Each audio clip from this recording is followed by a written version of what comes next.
avez le presse-motte. Donc vous avez des carrés plus ou moins gros. Tous les goûts sont dans la nature. Une émission produite par radiodelers.fr.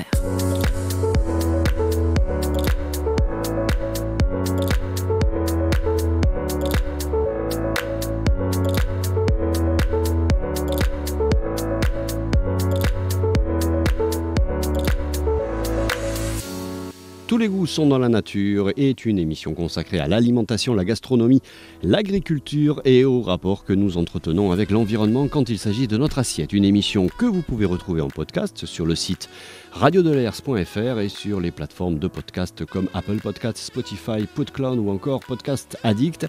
Aujourd'hui, on vous propose de découvrir l'école de jardinage à Roseville.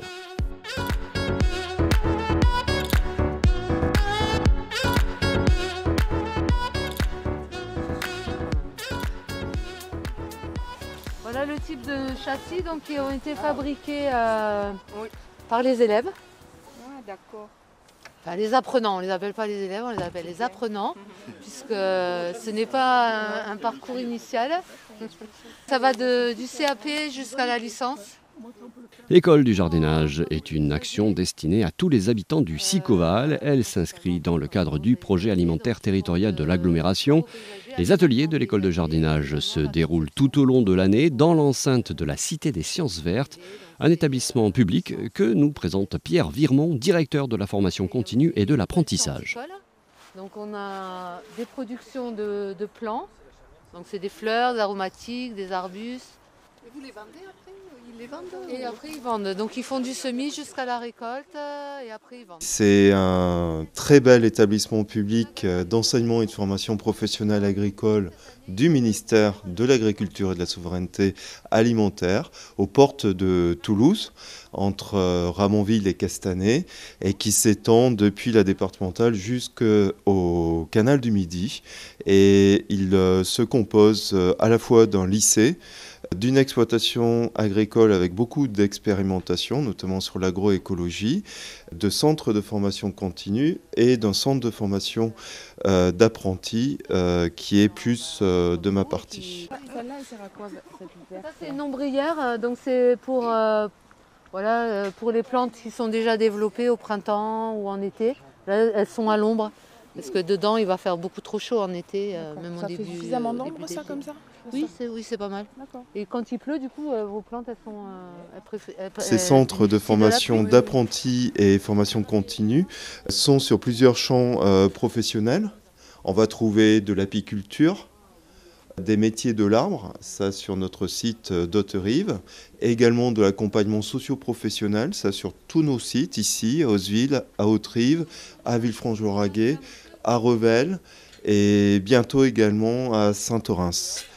Et ensuite, on a les métiers du paysage et les métiers, effectivement, autour de cette école des agricultures urbaines que nous avons créée pour accompagner ce besoin que nous ressentons maintenant, qui est émergent depuis quelques années, de retrouver du sens à notre alimentation, une alimentation de proximité, notamment sur les aires urbaines et périurbaines, avec cette volonté de beaucoup de communes, que ce soit sur l'aire du Sicoval ou sur l'aire de Toulouse Métropole, de reconsidérer leur foncier pour envisager l'installation de maraîchers dans le cadre notamment de plans alimentaires territoriaux et retrouver finalement une alimentation sur des circuits courts, une alimentation locale et qui permette également aux urbains de retrouver du sens justement par rapport aux vivants et aux agriculteurs également d'expliquer mieux finalement toutes les contraintes qu'il peut y avoir dans la production agricole qui est aussi la question de la souveraineté alimentaire de la France, de nourrir également la planète. Donc tout ça, ce sont des enjeux forts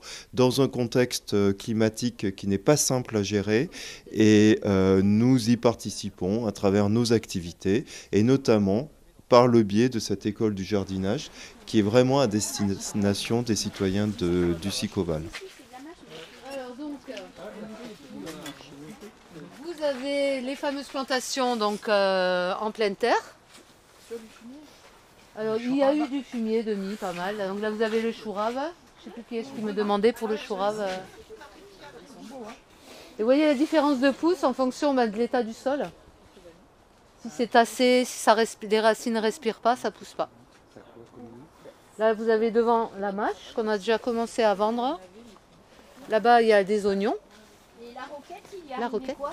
Elle a été vendue, elle a été récoltée. Ah, récoltée. Je me suis dit, elle était mangée, mais alors... Non, elle a été récoltée et vendue. Là, vous avez d'abord fait des semis dans des petits pots et repiqué après. Voilà. Là-bas, vous avez des épinards.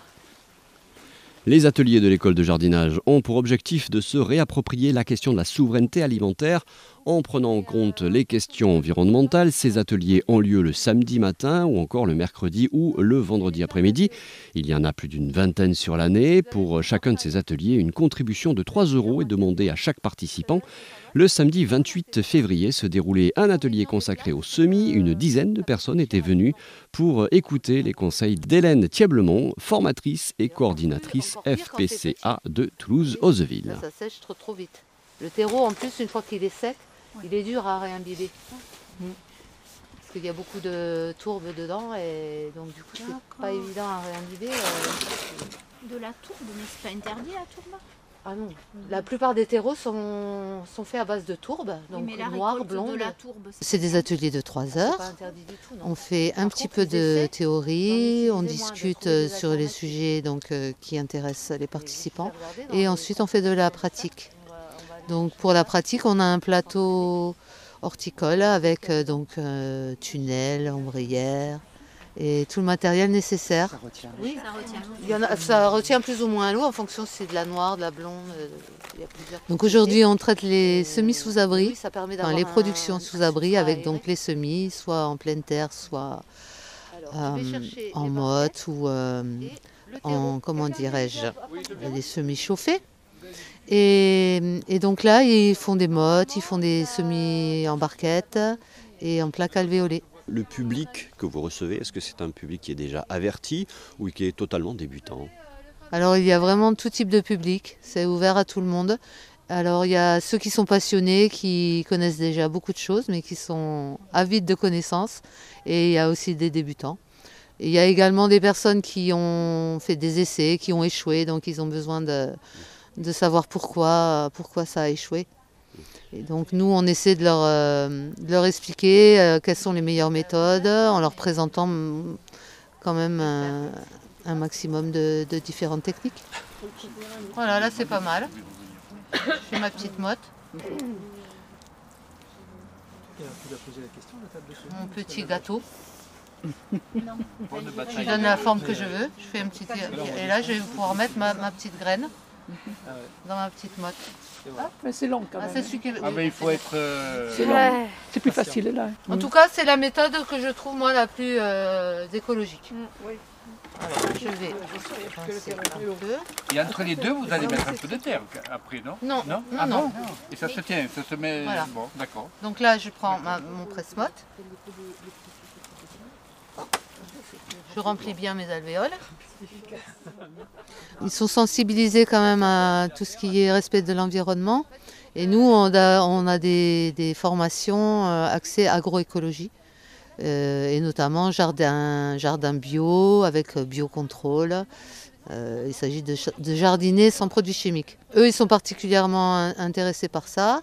Et pas mal de personnes ont des jardins partagés, des jardins familiaux autour donc, de l'agglomération. Il y a des savoir-faire particuliers dans le jardinage qui se sont oubliés. Vous avez ce sentiment-là?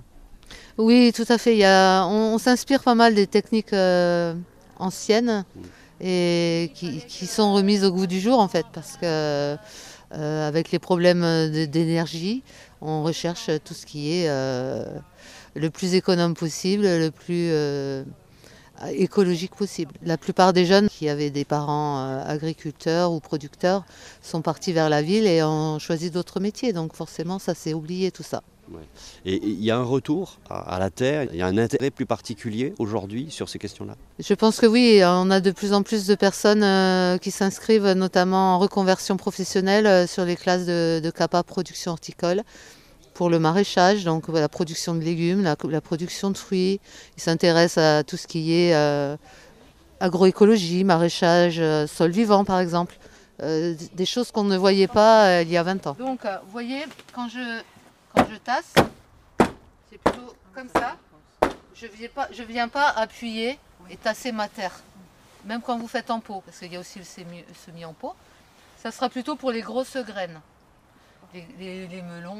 L'école de jardinage s'adresse à tous les habitants du Sicoval, un territoire en constante évolution et dont l'expansion démographique s'accompagne d'un nombre toujours plus croissant d'habitats collectifs et de pertes de foncier.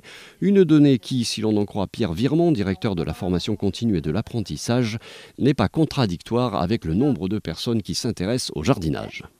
Et toujours, je vais compléter avec du terreau, en gardant ma main plutôt à plat et le mouvement circulaire.